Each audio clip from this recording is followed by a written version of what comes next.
was invented by the British Empire. Wait a minute, I thought the war on terror started when George Bush declared it on 9/11. They play. Wrong. It started over 100 years ago, in colonial India.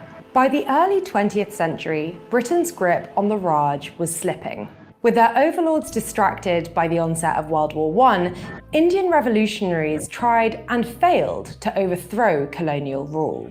In 1919, Westminster passed the Anarchical and Revolutionary Crimes Act, which gave British colonial forces the power to arrest Indians without charge and detain them without trial for up to 2 years.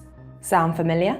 Around the same time, British rule in Ireland was also weakening. Sinn Féin was taking over more and more local governments, meaning the British were having to rely on the Blacks and Tans, its notoriously brutal paramilitary force, to enforce its rule. Those are the same Blacks and Tans Churchill deployed to British Mandate Palestine, by the way. What did the government do to contain the unruly Irish? Copied and pasted the legislation from India onto the Emerald Isle in the Restoration of Order in Ireland Act of 1920.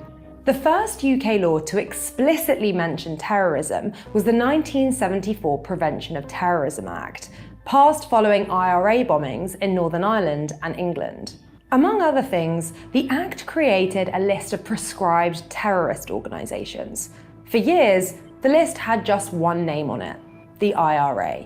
Like many British policing tactics, counter-terrorism was first tested on the colonies before being brought home to the mother country. In the year 2000, Britain passed the Terrorism Act, the first counter-terror law to apply to people in England and Wales. Counter-terrorism was still focused on a foreign enemy, however. Only this time, it was the enemy within: Islamism.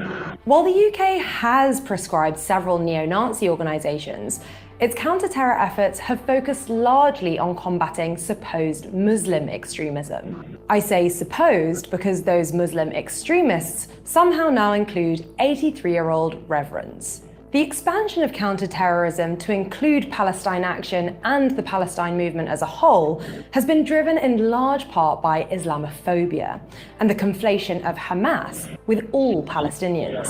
For over a century, Britain's counter-terrorism crusade has been a deeply colonial endeavour, an attempt to contain a racialised horde from rising up against the British state, whether at home or abroad. Those on the receiving end of it know that all too well. And that, my friends, is how you end up with the term Paddy-Stinian. Terrorism was invented by the British Empire.